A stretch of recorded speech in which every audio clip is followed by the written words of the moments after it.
G'day. Welcome to the third episode of the Cold-Blooded Contributions podcast, which is part of the NPR network. We're your hosts, the Ipers. I'm Scott Iper, with me is Ty Iper.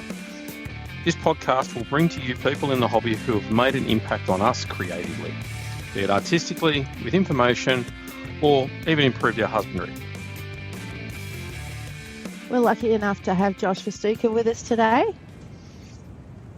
Oh, that's my cue. Hi. Josh, I realise we're a bit behind, but we're good to go now. Technology certainly hasn't been our bloody friend tonight, that's for sure. G'day, Josh. How are we all? Good, how are you? Yeah, good. I suppose I'll give a little intro to who I am for those that maybe haven't heard of me as of yet. I suppose we'll start with the uni definition of where I'm at the moment is a career starter, in the sense that I am currently completing a degree in wildlife and conservation biology at Deakin down here in Melbourne. I've been a private keeper of reptiles for the last 6 or 7 years now, I think, and I work as an animal technician at a local high school, which for those in Melbourne, you might have heard of Lilydale High School and Templestowe. It's not either of those two. It's just a Catholic school down here out in the west of Melbourne. Excellent. Awesome. How did you get into reptiles, Josh? It's one of those funny ones. So I suppose I'll start by saying a lot of people, or some people, when they see me, particularly at reptile expos, I'll usually have my setup and have my dad with me. And people often go and talk to him first, thinking that he's the one behind it all, which is quite ironic because he just does the smile and wave and point at me. So it wasn't a family thing. It wasn't a passed down through the generations type thing that some people have experienced. For me, it started very, very early on with a keen interest in dinosaurs, and that sort of naturally flowed onto reptiles. But it sort of really just started as me growing up watching lots of wildlife documentaries. So it was predominantly Steve Irwin, David Attenborough, and Steve Backshall, things like that, which was really where I sort of started that passion. And instead of watching kids' cartoons all day, that's what I was watching growing up. And then as I sort of got a little bit older, some of my mum's work friends decided to go on a holiday. And at the time they had some turtles and a shingleback and a blue tongue. And I didn't really realise that reptiles as pets was a thing that people did. That was not something that I'd experienced.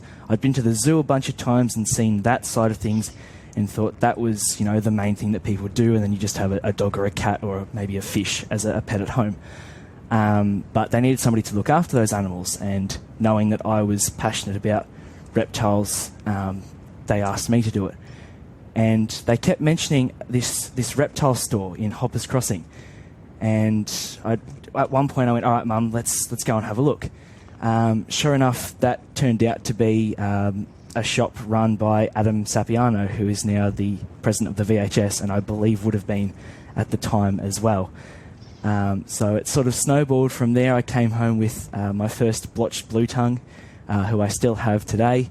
And then within, I think, a year or two, it snowballed to upwards of 10 blue tongues, and then sort of it's shifted around a few times from there to where it is today. But it was very much a very quick build-up process, and I was very lucky that it sort of started with the VHS and the people involved there, because it gave me a really good sort of foundation to go off, and I was starting the right way, rather than whether it's starting with wild animals or starting with setups that aren't quite where they need to be. I was introduced to what was required from the get-go, which really gave me a good foundation to move on from there.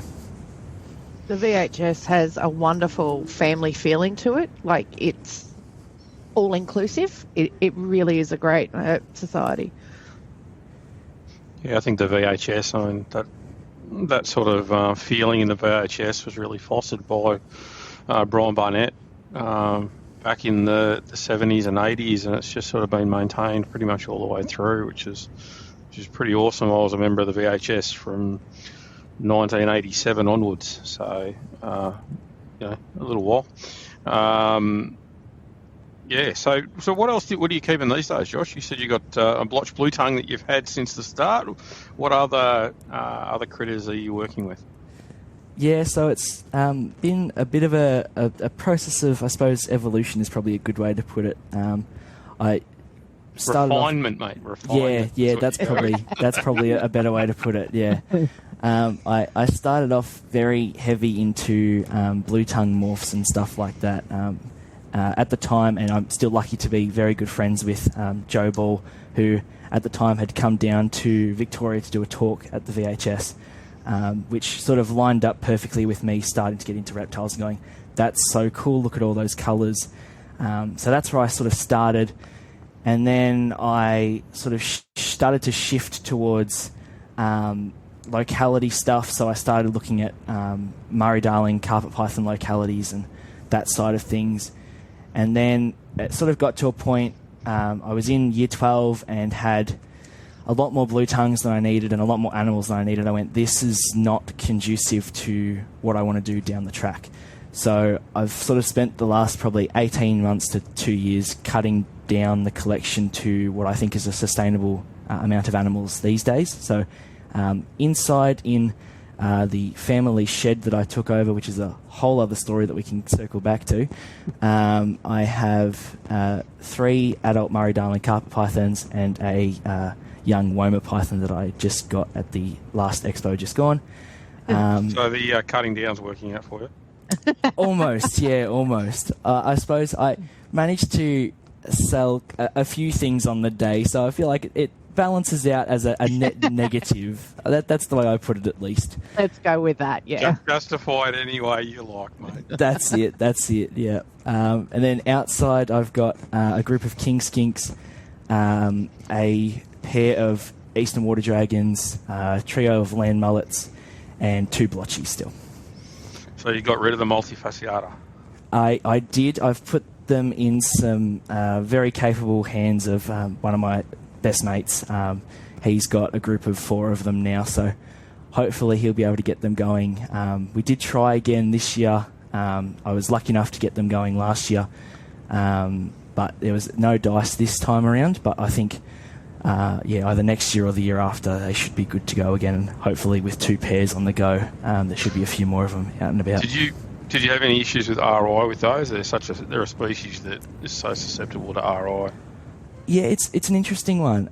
I had previous to getting them and throughout the process of having them, spoke to a number of people that had kept them or have got them currently, and there was definitely recurring themes of there can be a difficult blue tongue to keep, but I genuinely treated them just like anything else and didn't have any issues with them whatsoever.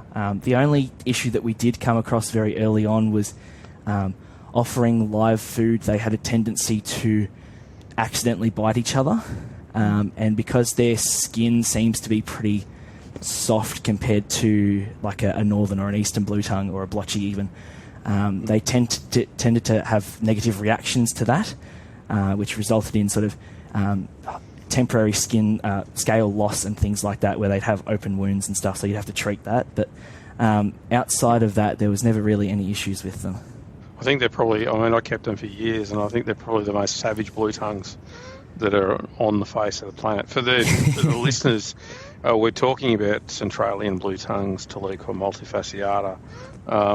They're a species that's kept, I'd say, relatively uncommonly in Australia and less commonly overseas. But they're an incredible looking animal, and they're sort of problematic, it seems, quite often. There's a lot of people have trouble with them, particularly with pairing as well. Certainly we had some issues with pairing them.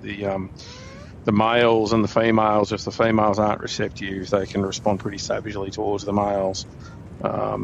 And 2 males, if they don't get along, they can be fairly savage towards each other as well. Did you have any issues with pairing or anything like that with them?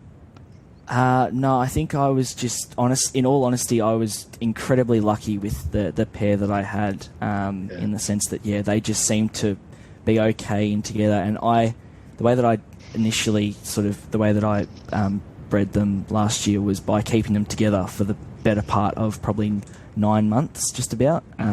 Basically, from before they start cooling to once they finished breeding and the female looked a bit beaten up, that was when I sort of went, okay, I'll split them up now.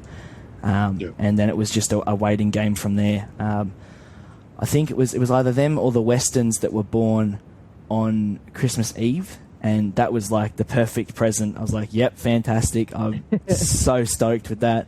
And that year I had a lot of family coming around because big Italian family, we do a big Christmas Eve. And so I had all the young cousins coming out. I was like, look at this thing. And they were like, yeah, it's cool. It's a little lizard. Okay. And I'm like, yeah, but you don't understand. Look how cool it is. Where are your Aussie Reptiles from? They were South Australian locality animals. I believe they all came from, is it Rick Walker, Worthing? I want to say? Or Rick Walker? From the Bearded Dragons. Over in South Australia? Yeah. Rick. I sort of tracked them down from a few different places. So one of my mates brought in the first one directly from South Oz.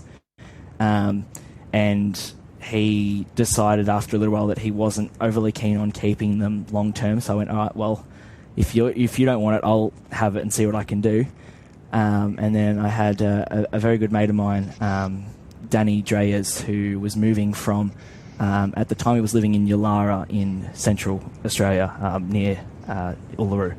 And he was moving the family up to tropical Cairns, I believe, and had to cut down his animals. So I, like a kid in a candy store, basically just sent him a list of ideas of what I would like to buy off him, and sort of walked into the freight place and went, here's my esky full of animals. This is the best day of my life.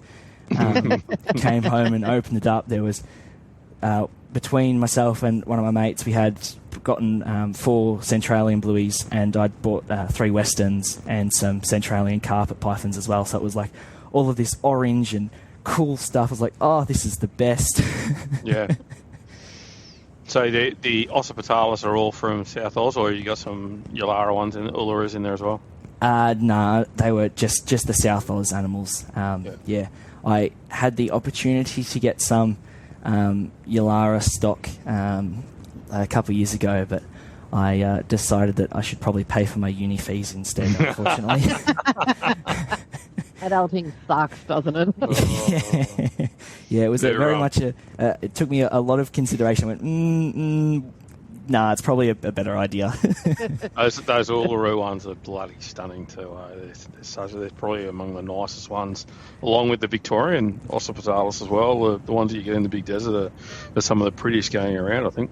Yeah, absolutely. I was going to say, I've seen some photos recently of some people that have found those Victorian stuff, and you just look at them and go, oh, those are incredible. I'd love to go and see them. I haven't been up to the Little Desert yet, but it's definitely on the list.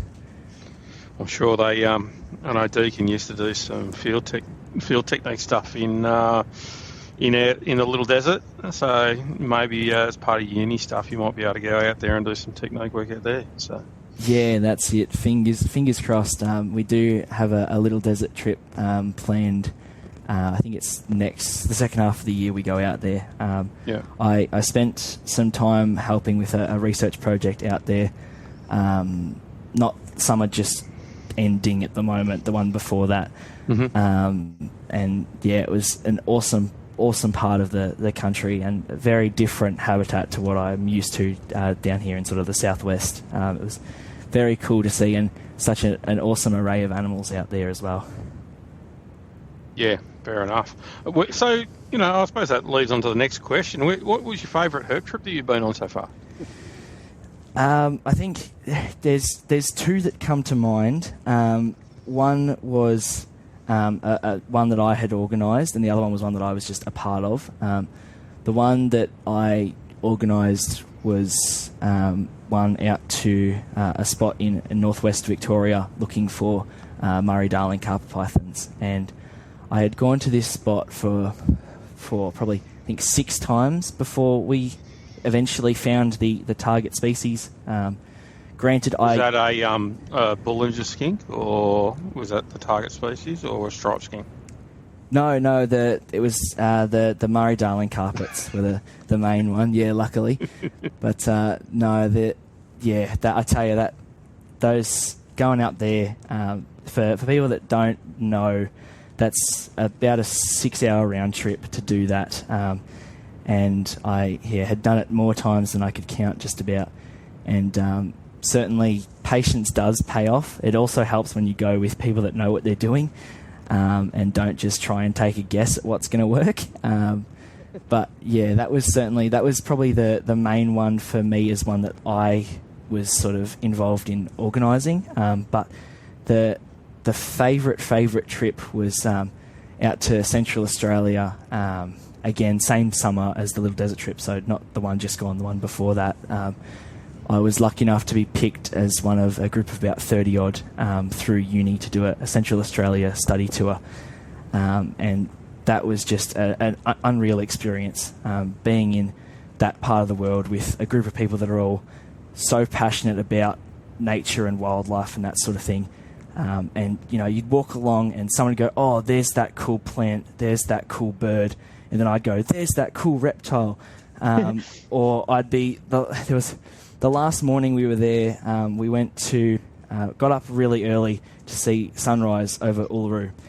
And I was still half asleep, the last one off the bus. And one of my friends that I was walking with checked our little group chat, and there was a text going, there's a snake up here, we don't know what it is. I went, all right, I guess I'm running this morning. So up I went to go and have a look at what it was, and one of my mates goes, look, we're not overly confident what this is and whether it's a brown snake or a Woma python. We just waited until you were here to figure out what it is. And I took one look at it and went, oh, shit, that's a Woma. that's something people don't find every day. So I took some photos of it, which was awesome, and very quickly sent them to the guys at the VHS, because they had been up a couple of weeks prior. And very quickly got responses back of people going, you're a dick, we didn't find that, but you did. So, that one panned out pretty well for me in the end. What's your best find so far on a herp trip? It has to be the Murray. Just the perseverance with that one, and finally going and finding one, and having a group of mates that were there that were also looking for the same thing. It all panned out pretty well, and was certainly a day that I won't forget anytime soon. So did you find it, or did one of your mates find it? For both the Woma and the Murray, I cannot take credit for actually finding them. I was just lucky enough to be there when they did. Yeah. No, fair enough. Well, if you're there, it's all part of it, isn't it? So was the Murray-Darling entering the day, or was it at night? Yeah, actually it was a daytime one, which was a bit of a surprise. That spot in particular, people tend to find them either in the sort of early morning sort of time before it gets too hot, and then either into the night. So we'd done both previously to very limited success. But this time around, just for whatever reason, it was just the perfect day for it. And sure enough, one of my mates was walking along and went, oh shit, that's a Murray. And I looked at him and went, nah, you're kidding, aren't you? We've done this so many times, there's no way. And he went, no, that's you want to get up here now. I went, all right, up I came, and sure enough, there it was. Yeah, I've got them during the day in rock crevices at Mount Meg and places like that. So, they do turn up occasionally during the day, but then we've also got them crossing roads at night and stuff like that. I saw one of the prettiest ones I've ever seen on the way back from Narromine not too long ago, and it had been smushed by a bloody car, which was pretty disappointing. But the interesting with that was the amount of orange through it. It was like those ones you get in the northern half of their range out in Western Queensland, but this one was in Western New South Wales. So they're pretty incredible animals to see in the scrub, that's for sure. Yeah, and they're one of those ones that they just seem to keep you guessing. Every time you think you've got them worked out, as far as what you expect to look at when you find one, and where you find them, and where people put up photos of where they found them. They really do just keep you guessing every time. Yeah, This is a me question, and Scott's going to eye roll. But what's the silliest injury you've done on a herp trip? I have been very lucky in the sense that I haven't managed to break any bones or anything like that. I haven't had any hospital trips. You're still young. There's time. That's it. Yeah. Well, there was one day where I, probably to my own detriment, was wearing steel cab work boots and was on the descent from this Murray spot, which is quite hilly, and I'm not an expert climber by any means, nor am I overly comfortable going up or down hills. If I can avoid it, I will. But I started. I hear you there. Yeah, started my descent and must have clipped the back of my foot, and sort of went to tumble a few steps, and luckily managed to regain my footing relatively quickly. Otherwise, I would have been probably still rolling down the hill now. But you still descended. That's it. Yeah, I still got there in one piece, luckily. But very quickly, one of my mates turned around and went, "Are you okay, or are we going to have to watch you every time you go down now?" You should have said, "No, I need to be carried." So the masters will carry you down. I'll have to remember that for next time. We were going down a hill in Bali, and it was steep, and I just looked at Scott, and I'm like, fuck, I'm going to make that down there in one piece. He's like, "You'll be fine." And I'm like, and he goes, "Look, if you fall, aim for my legs." I fell, aimed for his legs, took him out, and he's like, "Why did you aim for my legs?" I'm like, "You told me to." I was pretty scared of falling to the bottom, to be honest. There was some really unattractive stuff at the bottom. Well, you're just practicing a slide tackle, You're just a soccer player in another lifetime, right? Let's go with that. Yes. It was the sewerage and the toilet paper and all the rest of it in the bottom of the creek was the part that didn't worry me as much as the tiles, so like all the broken tiles and that, like on the way down. Yeah, no, it doesn't sound like the best concoction to be falling into, that's for sure. Well, it wasn't too bad. I mean, we found three vipers within about 15 minutes, so it was certainly worthwhile. Yeah, no, fair enough. I remember the vipers. I don't really remember the falling. So that's... I remember the falling. It hurt. I remember both actually. So yeah, but that's all right. What's been the proudest moment that you've had so far? Is it something to do with the field, or you reckon it's popping out those ossifatalis or the multifasciata, or what? What's your big deal? What are you so proud of? Yeah, it's a very good question. There's probably a few different things that come to mind, and they sort of I'll do them in three parts because they represent different parts of what I am doing at the moment. The first one is sort of the private keeping side of things. Definitely between the Centralian blue tongues, the Western blue tongues, and Murray-Darling carpets last year. Those were absolute, will always be highlights for me for private keeping side of things. All three were species that I dreamed about keeping and eventually breeding. And to manage to get 2 out of the 3 in the same year was an awesome experience. Did you collect the data? I probably should have, looking back at it, but Josh, I did not. I've told you about this before. Yeah, I was going to say there was a few people that had told me to do that, but yeah, no, that was probably a slight oversight of too much excitement on my part. It's easy to do, mate. It really is. It's all well and good looking back going, I should have kept the bloody data on that. And then next thing you know, it's a week and a half down the road. And I'm like, I shouldn't do those weights now. Yeah, that's it. But otherwise, I think for me, as part of what I do for as a job at the moment, we've been able to create, although it's still in its infancy, a student zookeeper style program where the kids get to come in and whether it's design a tank or just simply play with an animal for a lunchtime every couple of weeks. Seeing how the kids have developed their skill set and knowledge from basically what was an idea that I had as a year 8 who was lucky enough to visit Lilydale High School in its peak and see what the potential was of that, and then being able to help bring a version of that into the school now and seeing it really starting to flourish has been something that I'm very, very happy about. I don't take credit for starting, really going with it. It was a combination of people that were a part of the process, but that was something that stands out to me as professionally something that I'm very proud of, because it certainly took quite a lot of effort and time to get it to where it is today, and I'm sure it will continue to evolve into the future, or at least I certainly hope it does from this point on. And then also I think more towards where I'm aiming to, I think, with both my career aspirations and things like that. All of the different fieldwork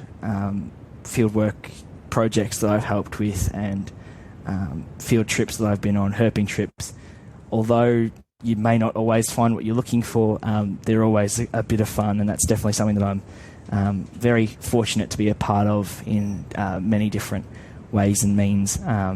Certainly being able to contribute to 2 different research projects, one of which I have been lucky enough to see a talk from the person that was doing the research and see what that data that we collected has sort of contributed to and will continue to. Definitely gives you a very warm, fuzzy feeling. Being able to sit in a lecture theatre and with a bunch of people that you've never met before and don't know for a bar of soap, and seeing your name feature on one of those slides as being a part of the data collection process was a very, very cool feeling. And how old are you, Josh? Do you want to share that with everyone? Yeah, I am all of 20 years old at the moment. That is awesome. And when I've asked that, I also want to touch back. Your parents, the support your parents give you is awesome. Yes, absolutely. You are so lucky there. You really are. Like, your dad's adorable. He's just, come talk to me, he shares your passion, but obviously lets everyone know it's you and not him. And your mum's lovely too. You're so lucky to have that.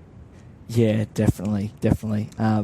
The initial stages certainly took a bit of convincing to get mum behind the idea, particularly when I decided that snakes was what I wanted to have at home a bit more than the lizard side of things. That certainly took a bit of convincing. But yeah, basically from that day on, I really cannot fault their enthusiasm and support for what it is that I do. They make everything possible for me, particularly when it comes to when I go on field trips and herping trips and things like that. They make sure everything's okay here, and part of the reason why I looked at cutting down the collection was to make it easier for them when I do go away on different trips and things like that. But I'm so very lucky to have the absolutely incredible support network that I do at home. It makes my life so much easier.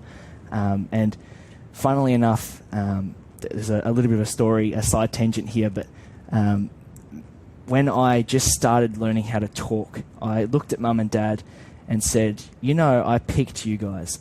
I still don't know what that really means today, but in the context of what I'm doing now, it makes a lot of sense, because when I look at the family around me outside of Mum and Dad, so my aunties and uncles and things like that, on either side of the family, if I had the passion that I do and it wasn't my Mum and Dad that were the people that had me and brought me into the world, I certainly wouldn't be where I am now.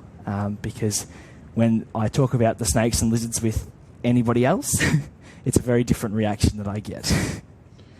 You're adorable.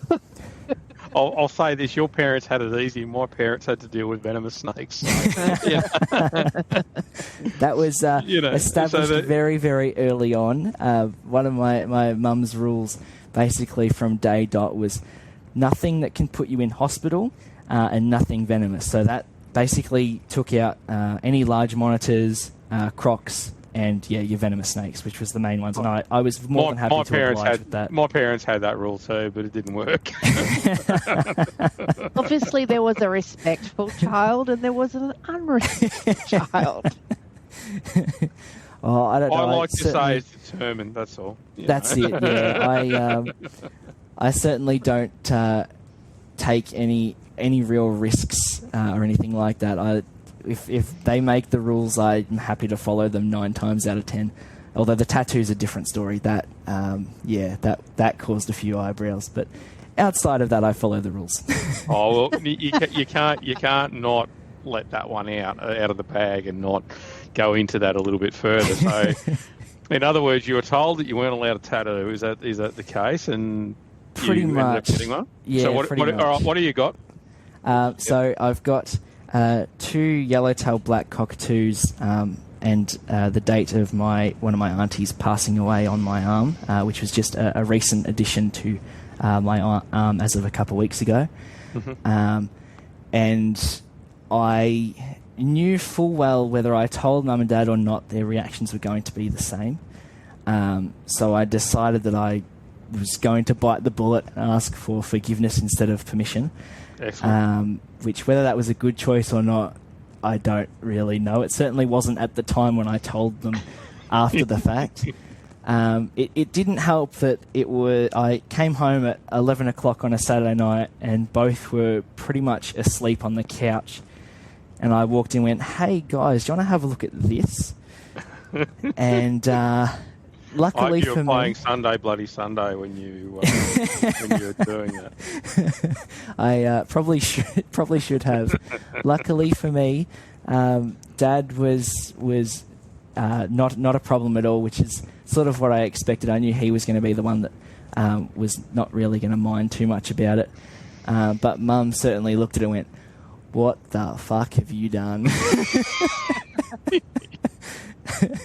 And I went, do you want me to just grab the swag and put it in the car and I'll go and sleep somewhere else tonight? Just, But fortunately, as time has gone on, she's certainly come around to the idea. Although I didn't come away completely scot-free over Easter. This was the first big family gathering on Sunday with the Italian side, and most of my cousins do already have tattoos, so I figured I was going to be okay. I should be fine. I walked over to the fridge to grab out a beer, and my auntie, who's also my godmother, just went, "Joshua Fastuca." I went, "Oh no, this is not good." And then walked over and she went, "That this is the best line of the day." She looks at it and goes, "Now, of all of your cousins that have tattoos, I did not expect you to be one of the ones that would get them." I went, "Well, it's there now." So, I suppose, it's interesting. Other than disappointing your auntie and your mum, what's another thing that you failed at, and how did you overcome it? Ooh, that's a very, very good question. I suppose. Were there any critters that you had a crack at that you said that weren't for you? Or is that your... Oh, yeah. Yeah, absolutely. There's certainly been a few of them. Probably there's 2 that really stick out to me, or actually probably 3. Jungle carpet pythons, I tried very briefly and realised that things that need that sort of humidity or I don't know, they just didn't really seem to work out the way that I have kept other animals. I also found shinglebacks were a bit of a challenge climatically where I am. Funnily enough, have a mate who lives 10 minutes down the road who keeps them outdoors without any issues. I tried doing outdoors and indoors with mine, and they just never really seemed to thrive with me, so I put them in different hands that were able to... Did you have Vic ones or SIs or... They were Victorian stuff. And funnily enough, grown outside as well, so I assumed that they would have been fine outdoors, but must have been something about the way that I was setting them up and the way that I was keeping them that wasn't conducive to what they required. Yep. And then I tried keeping them inside for a bit, and that just didn't seem to work either, so I decided that they were probably best not to be with me and with someone who could give them the appropriate time and care that they required. I dabbled in Eastern Blue Tongues as well, which people often think is a great starter.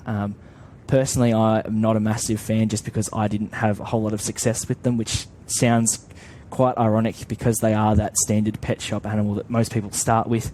But if it was me suggesting a starter, I always go to the Blotchies or the Northerns because those are the ones that I found to be the most bulletproof. But yeah, Easterns were certainly one that I had some difficulties with in the early days.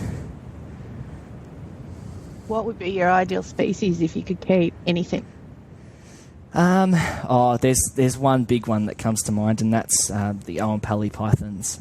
Although I will probably never be able to keep them in Victoria, just because of how everything systems move down here. It takes them about 20 years to do something, and they'll just change names instead. But that's probably the big one that I would love to keep and have a crack at. And I've said many times, and my parents know full well, that the day that we are allowed to keep them, pretty much everything else will go, and the shed will just become a tank for two of them. And that'll be that. For context, the shed or the reptile room is a 6 by 4 metre room that I was lucky enough to take over because I was taking up too much room in the garage. And that happened because the lizards didn't smell too good inside the house, so they got moved out there. And then Mum and Dad decided they wanted to put a car back in the garage, so they moved out of there. And then we set up the reptile room as it is now, fully insulated and with more PowerPoints than you can poke a stick at. It was very funny having a Sparky come around and look at the setup that I had in the garage, and he just sort of had a heart attack. He went, "I don't know how you haven't had a house fire yet." And I went, "All right, so we're going to go above and beyond on the PowerPoints this time around to make sure that doesn't happen." Because, you know, as many of us do when starting up a reptile room, you've got to jerry-rig things between 7 different PowerPoints and extension leads everywhere and all that sort of thing. But yeah, that's going back to the actual question. That's the one that I would love to keep one day, definitely. I think OPs will eventually end up coming onto the keeping schedules in both New South Wales and Victoria. There's obviously Gav's bred them, and, you know, Somerville's bred them as well this year, and, you know, I'm sure that there'll be a few more who'll breed them next year as well. And, you know, they're one of the requirements of bringing animals onto the schedules in Victoria and New South Wales is demonstrating successful breeding in other states, and you know, realistically that can be done with fairly simply these days.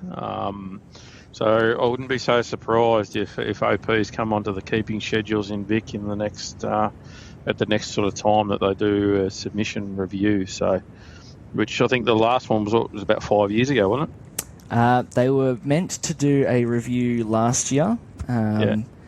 But they decided that as a result of COVID and stuff that they were just going to extend it for another year. I haven't checked up on what's happening now, but they were waiting on the review of the Wildlife Act, which hadn't been fully updated since the 70s. 1975 was when that first came into effect, and they'd done little things from there. But they were waiting on that being completely refreshed as a result of an independent body looking at it and deciding what they were going to do with the submissions and things like that.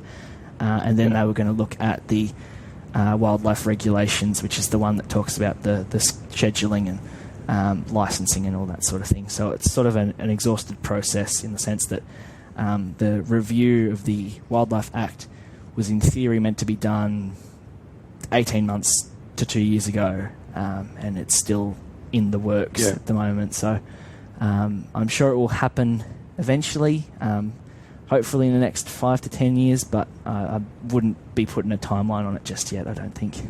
Yeah, I think, you know, just quickly, just to touch on that for the people listening, in Australia we've got some fairly significant legislation regarding the keeping of reptiles and amphibians as pets. And so it's not like you can just go out and buy something and keep it as a pet. You've got to go ahead and get a license. Essentially, the animals are tracked through various licensing systems and schedules, and you've got to apply to have a certain license that allows you to keep various species and do various things with animals. So, and it differs state by state. It differs state by state, and it's sort of, it started off as an idea to aid in conservation, and with the exception of maybe limiting a few animals being poached out of the wild, its conservation value is probably debatable, and it certainly has been debated previously in the past. But I mean, it's good that people can't just go out and get animals on a whim, I suppose, either. It does actually sort of stop the impulse buying of animals, I suppose. So there is some benefits to it, but it is quite different to what it is over in Europe or the United States and Asia and some places like that. So, yeah, what's absolutely. the best bit of advice? Oh, sorry, Josh. No, you're right. What's the best bit of advice you've been given? Oh, I think one of the big ones when I was sort of starting out, and it's probably something that has been fostered from both my family and from the people in the VHS, was really just to listen to people, regardless of how old I am and the other person that I'm talking to. Just soak in everything.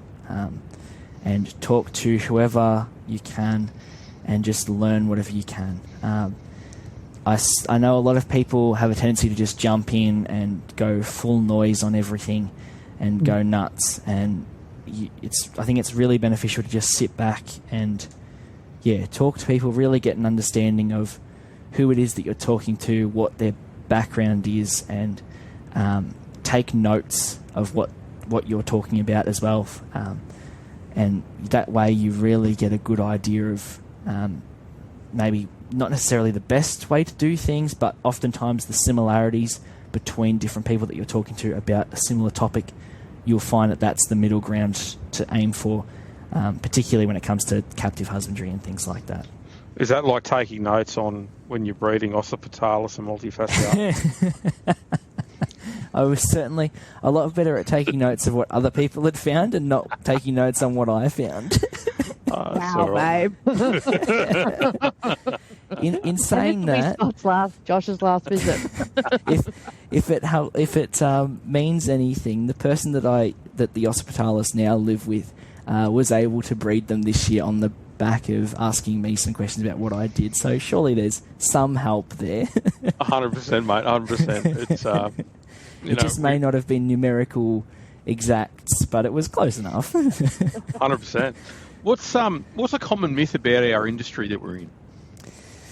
I think whether my mother will appreciate this or not, she went to the first VHS meeting I went to, which was a pre-expo dinner. It was Joe Ball and Dr. Brian Greg Fry. Yeah. They were doing a talk that night, and Mum walked in, sat down, and we had a lot of fun that night, and then went home. And she goes, "Gee, you look around, and it's a lot of blokes with tattoos, long hair, and beards."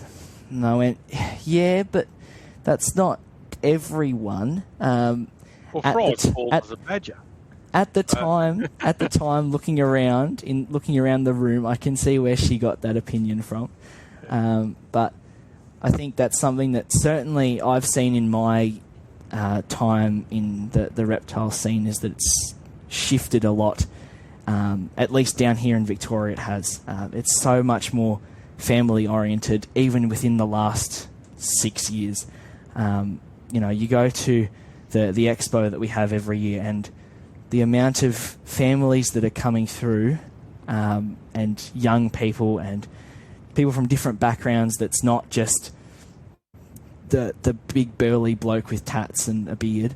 it's really good to see, and I think that's something that is often misunderstood about the world that we are a part of. Feeling a little bit targeted now, Josh. Well, in all fairness, I think I fit that description now too, in all honesty. I must say, and no disrespect to any other expo I've attended, but the VHS was the most welcoming for me, being a female. Yeah, it's certainly being fortunate enough to talk to a lot of the guys that are involved there. One of the main things that is always aimed for is making it that family-friendly atmosphere and really encouraging that and fostering the next generation. Because in the end of the day, we're in a spot where it's almost coming into a handover period, because as unfortunate as it is, a lot of the people from that initial generation here in Australia are unfortunately passing on, and it's that next generation and the one after it that you need to be promoting to take on the bull, because otherwise it'll just go missing. It's certainly one of the really good things about the VHS and the way that the expo is run and the people that are involved. It's always very, very family focused, which is really good to see. Definitely. Who do you admire most in your professional in the professional circle, and also the private circle, I suppose, or it might be the same, and have you got a mentor that you could single out in both of those fields, or what would you think would be who would be your mentor, and who do you admire in the professional circles? Yeah, it's a very good question. I don't think I can quite put my finger on one or two people. I think it's been one of those things that I always try and, as I said before, talk to as many people as I can, and oftentimes that's people that have the experience and things like that. So I definitely do look up to so many people, both captive world and in the industry and things like that. I don't think there's one person that I can attribute it to. There's definitely been a few that have had some pretty significant influences, particularly an unsung hero of the VHS, or at least he might go unsung a lot of the time. Mr. Grant, for those that know him, will know who I'm talking about. He likes to keep a very low profile until it's auction time. But he has absolutely been someone that has certainly shaped the way that I conduct myself, and will definitely every now and then, if I say or do something that's maybe not the best idea, he'll certainly let me know about it, which is a good thing, because it's certainly made me a better person in how I contribute to this hobby, definitely. What are you looking forward to in the future, Josh? It's a very, very good question. I think it'll be a pretty significant shift for me in the next couple of years. I am hoping to go into further research to start with once I finish my degree currently. So I think that will look at doing an honours year from there, and then seeing how I go, whether I look at doing more study from there or go into the workforce. But one of my long-term goals is to work in some of the sort of more remote areas in Australia, so Central Australia, the Kimberley, things like that, and sort of the Northern Territory as a whole. So it'll probably involve me picking up what I have now and shifting halfway across the country, or leaving it here and hoping that I can foster mum and dad into expert reptile keepers between now and then. We'll see. Lotties aren't going to go too well in the Northern Territory, mate. That's it, yeah. But I think, that'll probably be the big shift, which will certainly uproot a lot of things, and a lot of the way that I sort of live now. It will be very different, but it'll be a very good challenge, and I'm certainly looking forward to that time. You've certainly got lots of good things ahead. You're quite young. Yeah, I certainly try and... One of the things that I took away from the sort of the start of the degree was a lot of talk around trying to get to know as many people as you can, whether that be through a few degrees of separation or something along those lines. And I've certainly tried to take that advice as literally as I can. And yeah, hopefully that opens a few doors as time goes on. I'm sure it will. Network your bloody ass off, mate. That's what it's all about. That's it. That's what they all say. And certainly, I'm doing a unit that's about sort of setting you up professionally for going for jobs and things like that. And that's one of the biggest things that they preach is all about getting to know people and getting yourself out there. So I like to think I do a relatively good job of that, and certainly will continue to as time goes on. So would you say that's one of the biggest challenges in your profession, or have you got something else that you think is a larger challenge? I think I'm pretty lucky in the sense that I have always had enough self-confidence to be able to do that and be able to talk to people, particularly in those settings like whether it's a conference or a VHS meeting or whatever it may be, or just a cold message like I have done both of you when I was starting out. Way back in the day. That's it. Was that Squeaky Josh? Yeah, that's the one. But I have noticed in talking to a lot of my friends, this idea of imposter syndrome is so big particularly in I think the academic scene, but also just in general, and it's really a shame because some of the people that I talk to are so incredibly knowledgeable about their area of interest, but they won't go and take that step to talk to that person because they don't feel like they have, whether it's a right to or the knowledge to or whatever it may be. It's really a shame that has been something that's evolved throughout time, and I really hope that as we as a society continue to go on whatever trajectory we are, that people gain the confidence as much as they can to be able to have those conversations with people and look at it as me talking to or someone talking to someone rather than this person with their big title talking to little Timmy down the road.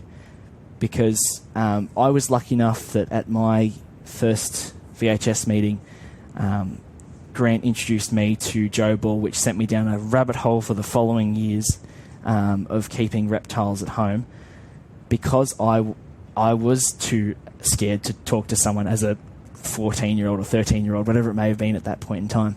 And I really hope that that's something that we can sort of foster in people to have that confidence to go, this person over here, yes, they have this title and this prestige or this background, whatever it may be, but at the end of the day, they are still a person and they started somewhere. So I am okay to go and talk to that person and have that conversation. Granted, if they come across like a dick, then by all means, fair enough. Feel free to, not talk to them. But I feel like a lot of people have the acceptance of we all start somewhere and, have the conversation. I think that's something to remember is that, it doesn't matter, it doesn't matter who it is. Everyone starts off somewhere. Someone's always new at some point in time, right? Hal Cogger didn't wake up overnight and become the expert that he is today. That's the reality, right? So feel free to always reach out to people and have those conversations. And, sometimes it might be a poor time for that person to chat, right? But at the same time, generally speaking, most people are very receptive to having those conversations at some point in time, And one thing that I have certainly realised, particularly recently in going to sort of more academic-focused conferences and things like that, people love to talk about what they're doing. Absolutely. If you ask them questions about what it is that they are looking at or what they're doing and who they are, they will talk your ear off for 20 minutes, half an hour, no worries at all.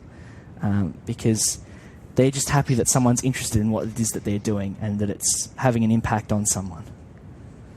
I think too, like you were saying before, how you're going out with people that have got an interest in botany or an interest in ornithology or mycology or whatever it might be, and you see how excited they get, and it becomes infectious, right? Like you sit there and you can't help but get excited over that fungi or that plant or that bird or that insect, because those people around you are getting excited, and then they see you get so excited over a little skink or something like that as well, and they can see that too, right? So it sort of goes both ways in that sense. Definitely, and I think you tend to sort of learn more, and it sinks in more when it's from someone who is that way inclined, but is also at a similar playing field to you. Like that Central Australia trip, had I have done that on my own, I would not have given 2 looks at that plant or, whatever it may be. But because one of my friends has gone, look at that, how cool is that? I now know what that is, and I've taken that in and remember that, so that next time I go, if it's with someone else, I can go, look at that, how cool is that? Yeah, for sure. And also too, like that can impact on other things, right? So, you found that your colleagues found that woma in the sort of early morning, right? Were the insects out, particular insects out at that time of the day? Was there plants? Was there flowers blooming at that time of the year, etc., etc., etc.? Those sorts of things can actually give you tips that relate back to working with reptiles as well, and locating reptiles and amphibians too.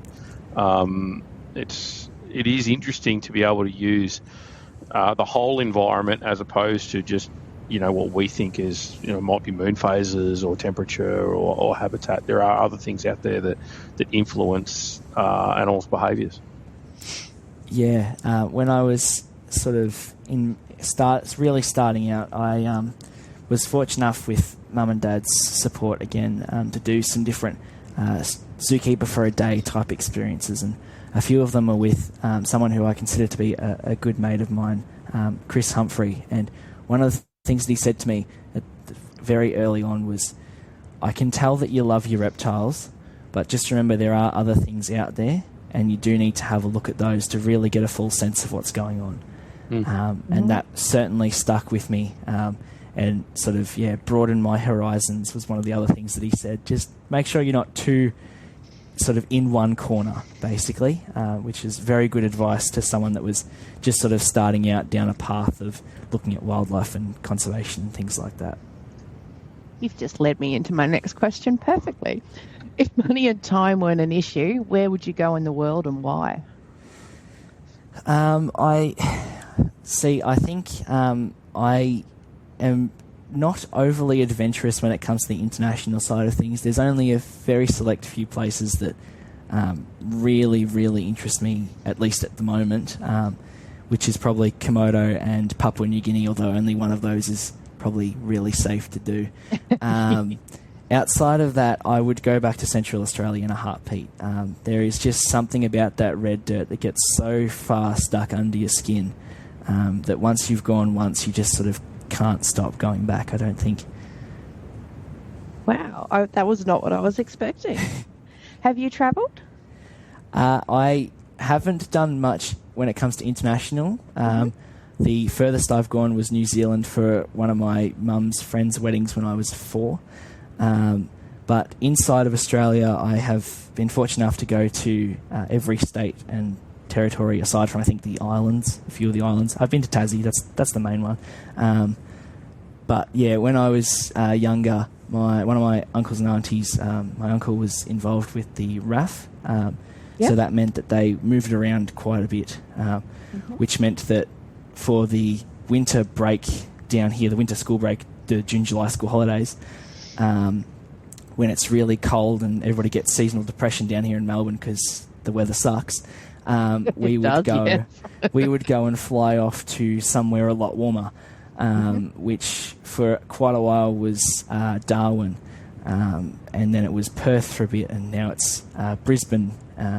So that sort of led us into doing quite a bit of travel back in when I was much younger, which some of my earliest memories are from those Darwin trips of chasing some sort of a monitor lizard around a tree out the front of our accommodation, and then seeing a dingo raid a bin and stuff like that, which incredibly niche memories for a 4-year-old, but they've certainly stuck with me. And one of the earliest animal photos that we have with me involved is me holding a northern blue tongue at Crocosaurus Cove, which at the time would have been curated by Gavin Bedford, and sort of seeing that collection and that photo of me sitting there with blue tongue in hand and a coastal taipan in the tank behind me.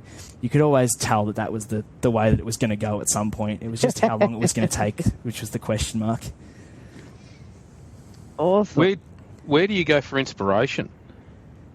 What's your happy place?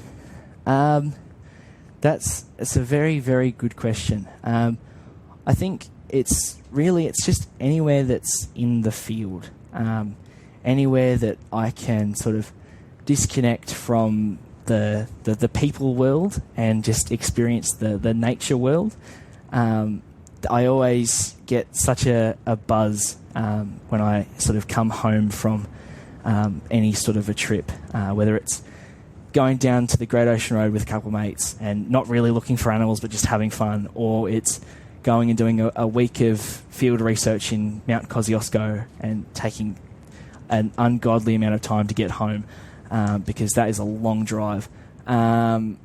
Whatever it is, it's those natural places and natural spaces that that's where I get a chance to do a lot of my thinking, and definitely gives me a rejuvenated sense when I come back home and sort of I am able to sort of spring off that, and if there's work that I need to do, whether it's uni stuff like assessments and things like that, or just day-to-day life, it gives you a completely different, I suppose, a different feeling and a bit more excitement about what you're doing because you've had that reset time.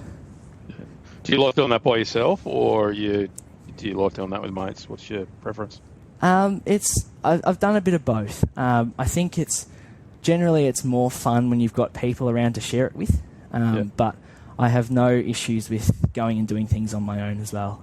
It's sort of a bit of do a bit of both, I think. I don't have the best track record of going camping on my own, because I that did sounds that. like that definitely sounds like there's a story or two in that. Oh, for sure. Yeah. So I got my red P plates, which for international people is the start of me being able to drive on my own. So I was 18 at the time, and I had a free weekend. So I went, all right, where am I going to go for my first weekend away without mum and dad or anything like that? Let me pick a spot in the middle of nowhere, where the closest town was half an hour away. It was a 3-hour drive to get out there. What could possibly go wrong? Got out there, no dramas. Actually, no, that's a lie. On the way in, I decided to get up stupidly early. I think it was like 4 or 5 o'clock because I wanted to get there before the sunrise. Again, I don't know why 18-year-old me decided that was a good idea. But anyway, so I've got in the car and headed off, and driving out past Bendigo, which for Victorians you'll know where that is. It's sort of a regional hub, I suppose, but the outskirts are still pretty rural. And it's probably on 5:30, 6 o'clock at this point, and it's still pitch black. And driving along, and I've gone, oh, gee, that's a big shape in the middle of the road. I wonder if I'm seeing things. Got a little bit closer, went, oh, that looks fluffy. Got a little bit closer, went, oh, that's a sheep. Uh-oh. Yeah. Swerved across the other side of the road. Luckily, there was no other cars coming. And then swerved back and went, okay, this is a really bad start, but I think I'm okay, so I'm going to keep going for now. So I kept going. I got there in one piece, and had the day out there, no dramas.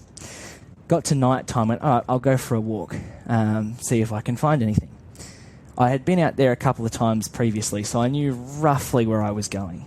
So you're at least whereabouts are you now? You're west of Bendigo, what, Whipstick or something like that, eh? Or this is Where are we talking? Up towards Terek. So going further north, sort of up towards the Murray-ish. Yep. And yeah, so I was sitting there going, I think I know where I am. I've done this a few times. I should be right. I hadn't done it alone before, which was probably a detriment to myself in that sense. But so I started my walk and plodded along. And during the walk, I'd startled a fox that was relatively close by. And I went, oh, okay, that's something that I've not had to deal with before. That was a little bit of a freaky interaction. And it ran off, no worries, and I thought I was fine. And then I sort of went, okay, I've been walking around for a while. It's a bit cold, nothing's coming out. I might as well go and get ready for bed. So I've gone to start walking back down the hill. And every time I've turned around, there's been the two beady eyes of the fox looking back at me. And 18-year-old me should have known better that a fox isn't going to do anything because they're, not big enough to really cause me too much grief. But being alone and being my first trip out, that psyched me out a lot, and sort of started getting me stressing. And the place that I was at has these big boulders that you've got to sort of figure out your way around to get down off the hill to get back to the car. And I kept taking the wrong turn each time that led to a drop-off. So I started to get a little bit stressed. I eventually made it back to the car and went, okay, let's try and get some sleep. And I just couldn't. I was not comfortable at all. So I went, all right, what's the time now? It was probably only 8 or 9 o'clock. I've gone, if I drive home now, I'll make it home just before Mum and Dad go to bed, so then they won't have to worry. That's probably a good idea. So I started the drive home. And I got a call about an hour later from Mum going, how's it going? Have you set up for the night? And I thought, if I say that I'm on my way home, she's just going to worry and probably tell me to pull over somewhere and then they'll come and pick me up because that's the kind of parents they are that, if they're worried about me, they'll just come and get me. Mm-hmm. So I went, yeah, I've just set up the swag. We're all good, I'll talk to you in the morning, whatever. And then just kept driving home. I got home and our front door only locks from the inside. So I went and went to open the door and went, they've locked me out. This is a bad start. So I called Mum. That's what you get for lying to your mum. That's it, yeah. I called Mum and said, hey, do you want to just grab the door for me? She goes, what are you doing home? And I went, do I have a story to tell you? So long story short, 18-year-old me got scared by a fox, which was enough for me to decide to go home. One of my mates still has not let me live that down, and his father will bring that up every time I see him.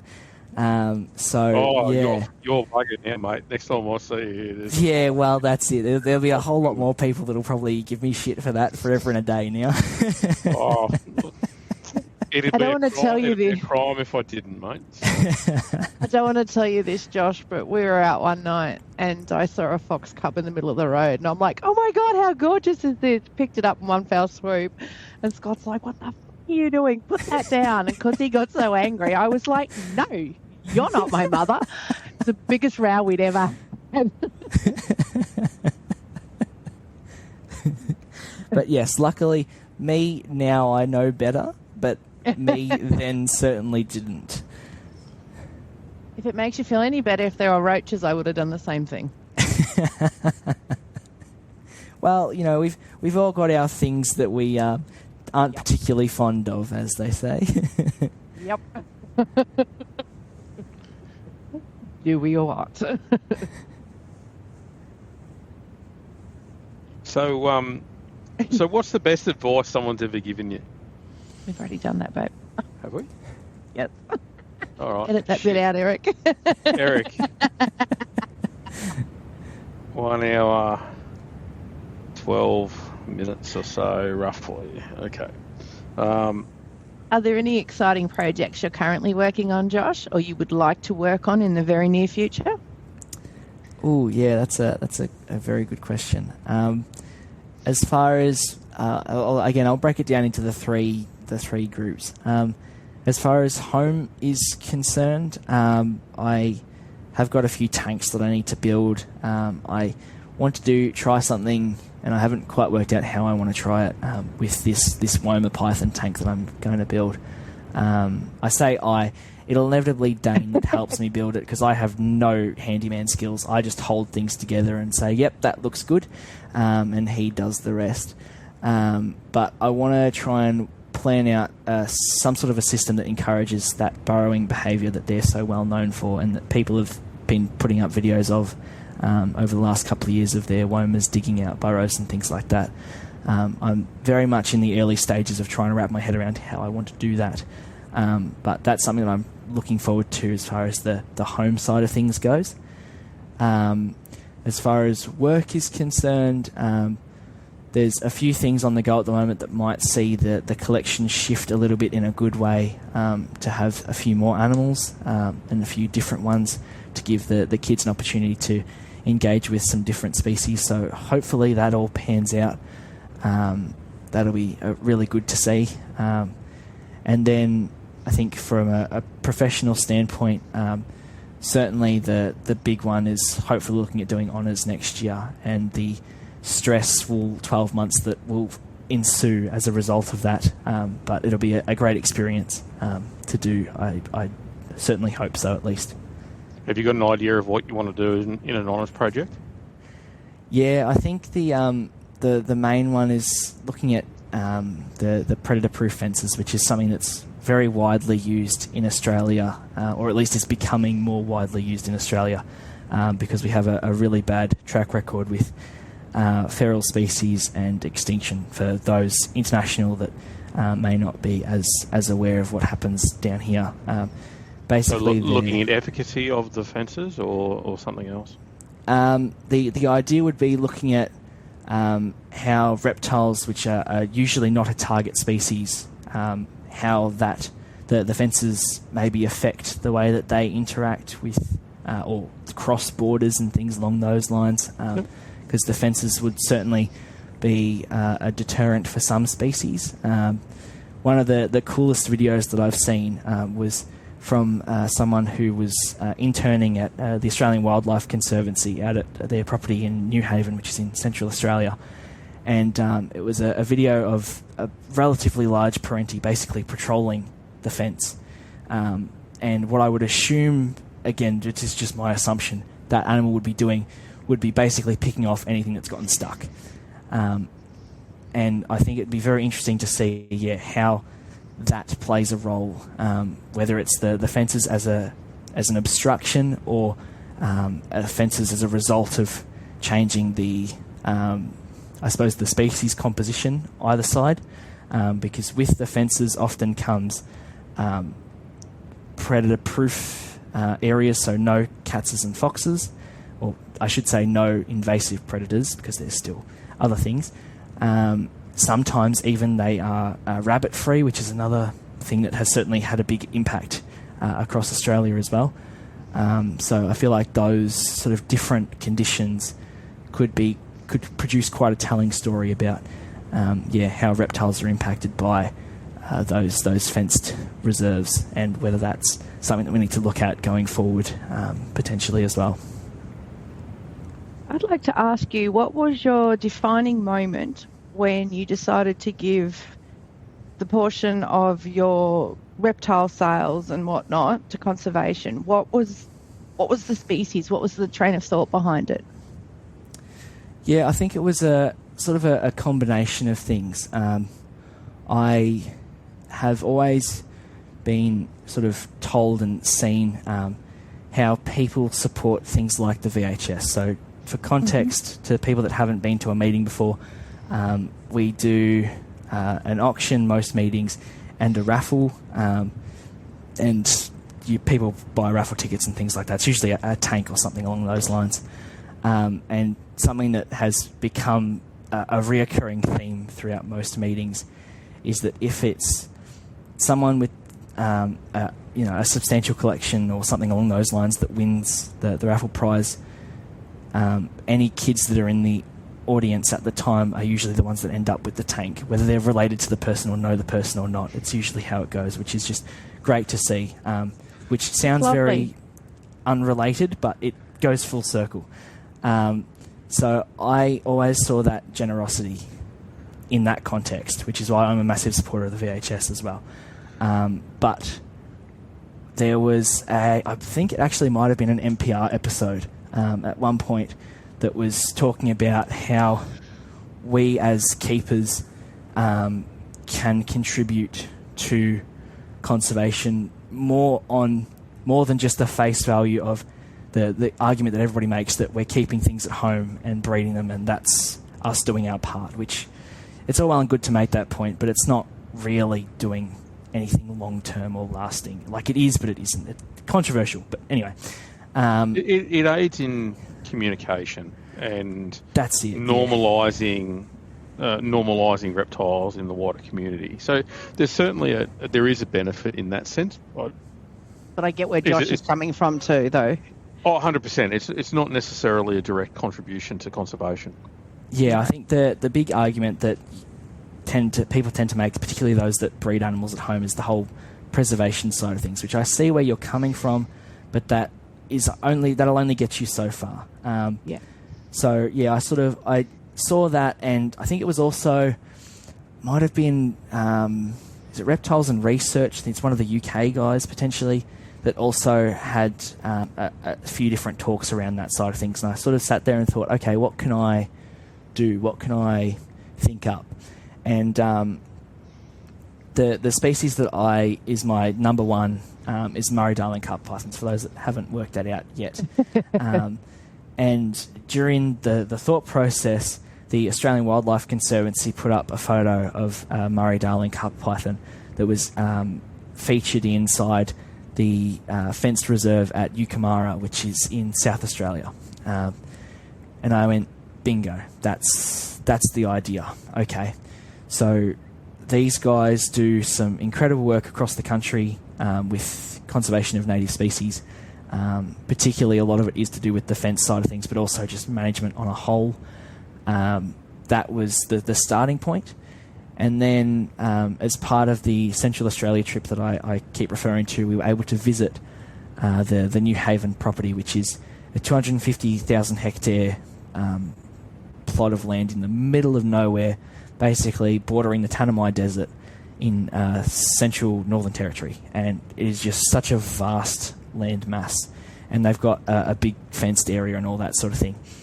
And as part of that, the time that we spent out there, we got to go along with the ecology team and do some surveying of some of their species that were inside the fences, and we got to go inside the fence.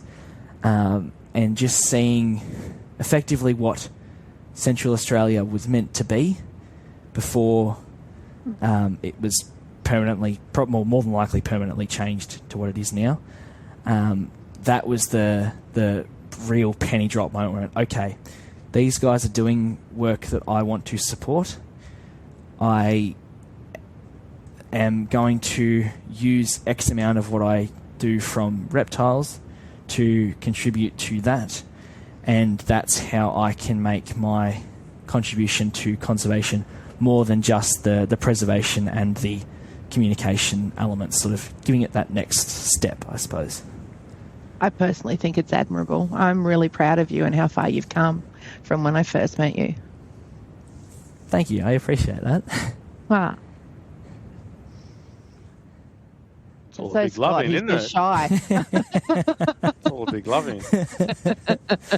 And I suppose the other reason why you like the AWC properties is they exclude foxes. So it gives you a safe place to go herping when you get older, right? That's it. Absolutely. Yeah, absolutely. Wow. You just got scrubbed off Josh's Christmas card list, you think?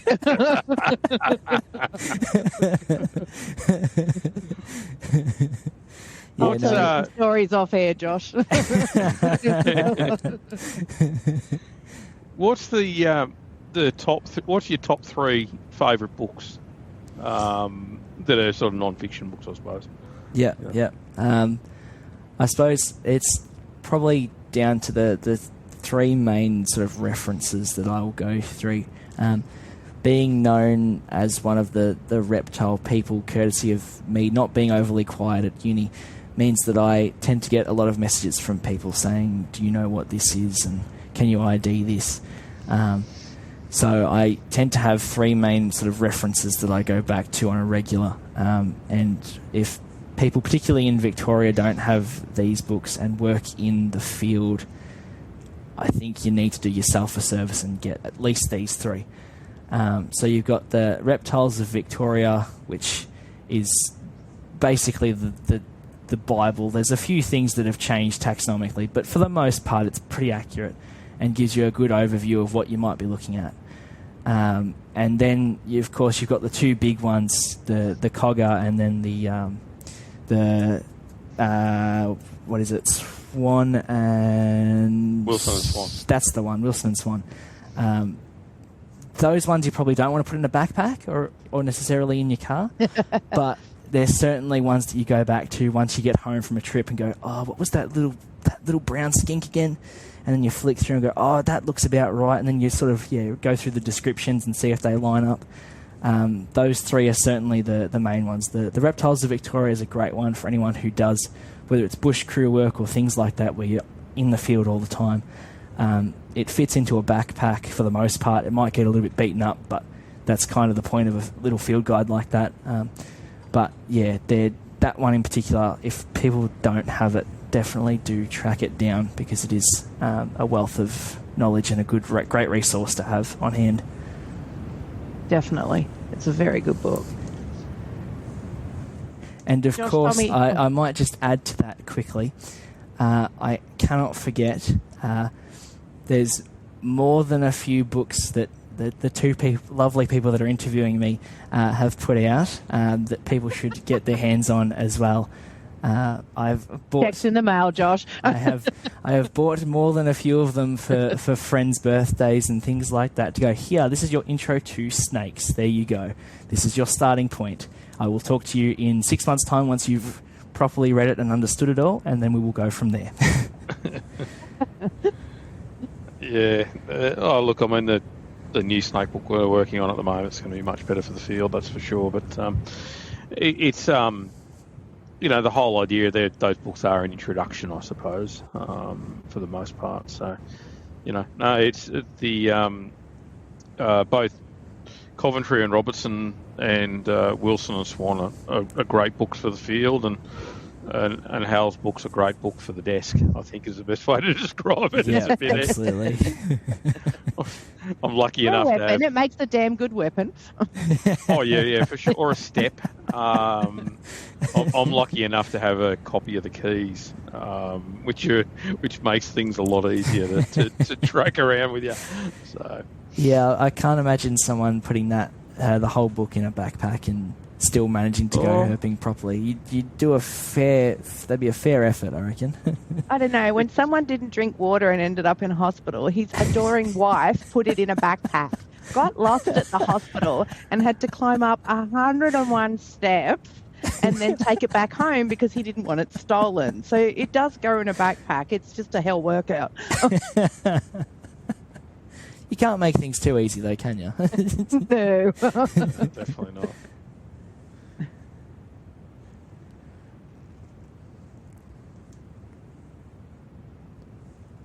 It's all gone quiet. Hasn't it? I'm trying to figure out what to say that Josh sort of hasn't answered in the other questions. Oh, Eric, can we edit this bit out too, please? Yeah, I've written down the fucking time. So I've written down the time.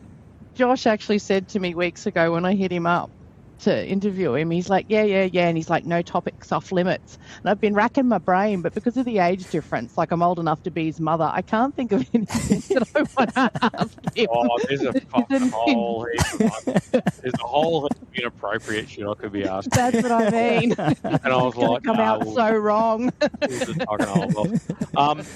I reckon we might go, we'll get stuck back in. Is there anything else you want to talk about particularly, Josh? No, I'm happy with whatever. All right. Well, what we might do is there's a couple of questions we'll go with. So, did you want to do the professionally in 5 to 10 years question, Babe? And then we'll go to the last question, and then we'll sort of just do a bit of an outro, so we can take it from there. What do you think? You good with that, Babe? Yeah, if Josh is okay with that. Yeah, no, sounds good. Oh, So where do you see yourself professionally in the next 5 to 10 years, Josh? Yeah, I hope that by that time the honours project has happened, and I'm working somewhere that's probably not Victoria by that time. Either that, Definitely or, want that Owen Pelly, don't you? Well, yeah, that there's all a few different arguments involved there. I think being able to go herping for a few other things will be pretty good too. But yeah, that's certainly one of the ideas. The other one will be going fully into the research side of things, which that will come one way or the other.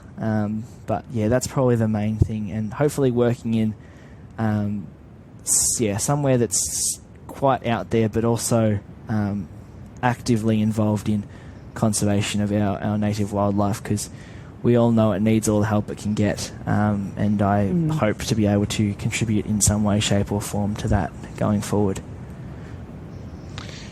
have you ever experienced or witnessed misogyny in the hobby?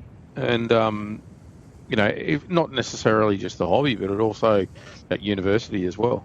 And what do you think, in your opinion, could be used to help sort of stamp out that sort of behaviour? It's certainly a very good question. I think for me, for the most part, I've had some very good influences, which has meant that that side of things has not been something that I've been overly privy to. Also, in all reality, being a man myself, I probably don't see it as much as I should, in some way, shape or form, or don't take notice of it as much as I probably should. But I certainly get the feeling that as time goes on, it'll be something that becomes less and less of a problem, whether it's dare I say, a generational thing or just a society thing. Certainly I hope that as time goes on, that will be a problem that is stamped out. As far as the ways and means of doing that, I think it's one of those things that can be quite difficult. It would probably does lend itself to having difficult conversations with people, if and when something like that does occur. But I think if you can have those conversations when the situation arises, then that's only making a good step forward. Or perhaps it's deciding that person is maybe someone that you don't want to talk to very much. I think it's, you've got that, as we spoke about earlier, how you're starting to see a shift in what a so-called typical reptile keeper looks like these days, where it's not the bearded, tattooed old fella. It really is sort of can be anyone. And, assuming that people's interests are X or Y based on their appearance is really something of the past, and hopefully that's where it remains. Yeah, absolutely. And I think certainly from what I have seen, it's not about who the person is that you're talking to, it's more what you're talking about that's what matters. I think, in the end of the day, regardless of who it is that you're talking to, as long as what it is that you're talking about is the interest that we're all here for, in the end of the day, we're all talking about reptiles because that's what we're keen on, then by all means go for it. What's the one take? We hadn't done that the whole time. This is our first one. Sorry, babe. What's the one takeaway? Fucking hell. And that one? And that one. Right. 1:32:40 is when we'll kick off again. So. And if anyone can hear the heavy breathing, that's Brun, not me. What's the one takeaway that you would like the audience to get from this episode, Josh?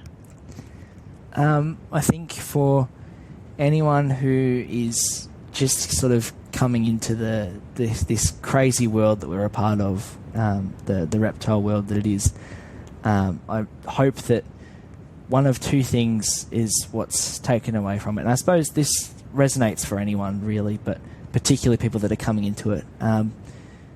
Talk to and listen to whoever you can, whoever, whenever, all of that. Send that message, even if it's out of the blue.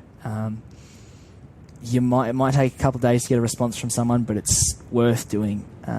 Go and talk to that person that you've seen across the room, and you really want to know what they're doing or what they've got at home or whatever it may be. Have that conversation, and as much as you can, have the confidence in yourself to be able to have that conversation. Because, as I said before, we are all people, despite whether we've authored 20 different papers or whether you've kept one lizard at home or seen a skink out on your morning walk. Everyone was at one point at the same level, and in the end of the day, we are all people, and have those conversations. That's probably the number one. And I think what was it? Where was I going with number two? Welcome to my world. Oh, jeez. It's completely gone. That's all right. We can go with the second part of not everyone's afraid of foxes. Wow. Tell Josh your real Bali experience, babe. I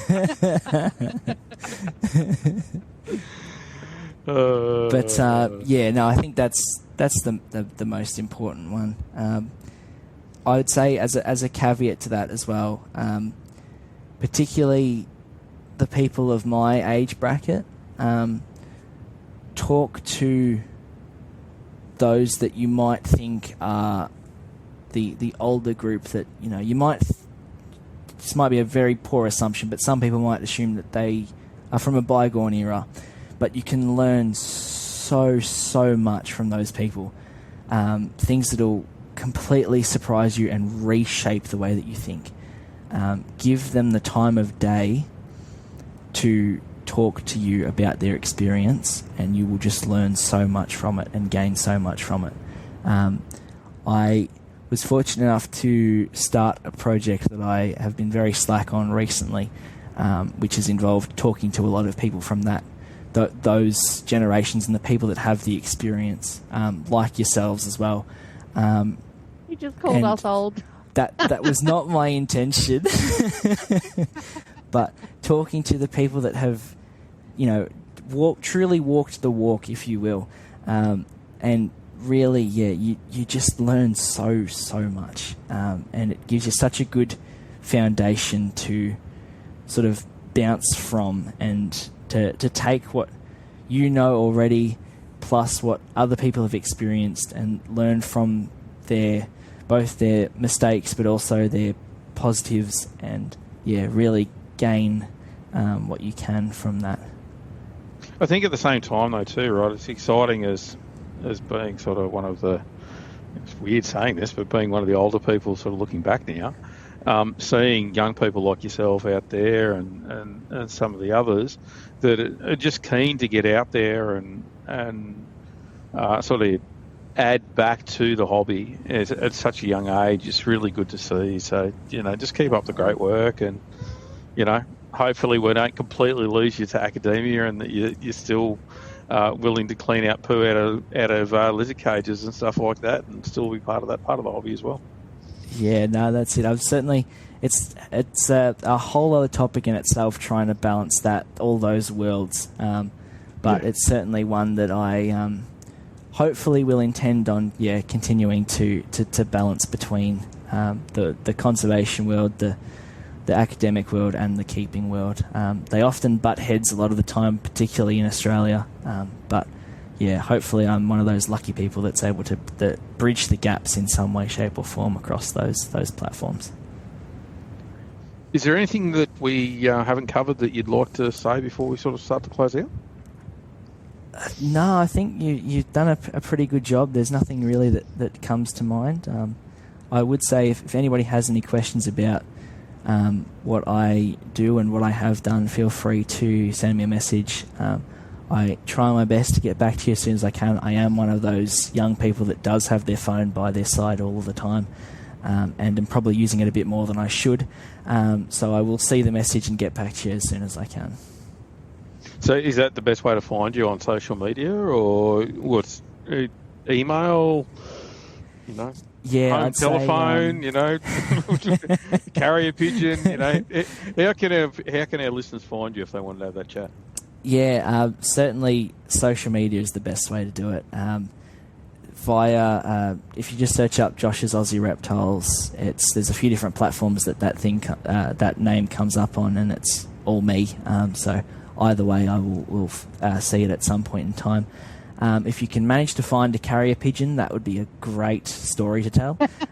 So feel free to give that a whirl. I won't complain. But yeah, definitely social media is the best way to do it. Cool. We'll make sure we get that information in the show notes, so that'll be there anyway. Thanks for listening to the Cold-Blooded Contributions podcast. A massive thank you to our guest, Josh Fastuca. We really appreciate you taking time out of your busy schedule to talk to us, especially as it took so long because Scott's computer wouldn't work.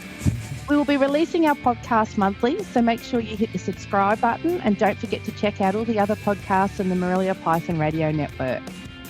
www.morelia-radio.net is where you can find us, Morelia Python Radio, Carpets and Coffee, Reptile Fight Club, Boas, Colubrid and Colubroid Radio, the Australian Herpetoculture Podcast, and the Monitor Keeping Podcast. Give the Cold-Blooded Contributions podcast a like on Facebook so you don't miss any updates, giveaways or guest announcements. The links discussed in today's podcast will be in the show notes and also on the Facebook page. And always remember to trust your creativity. It's intelligence having fun. Fuck yeah. Thanks, guys. Nice. Thanks, Josh. No worries at all. That was